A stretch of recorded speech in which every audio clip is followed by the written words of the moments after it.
the one new plasma cutting machine. Plasma cutting machine is for the tube cutting.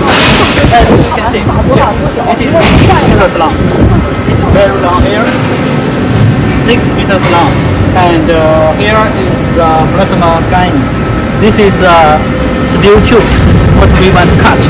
You can see here, because here is 6 meters long. We have 3 tubes supporting here, and this supporting can be moved.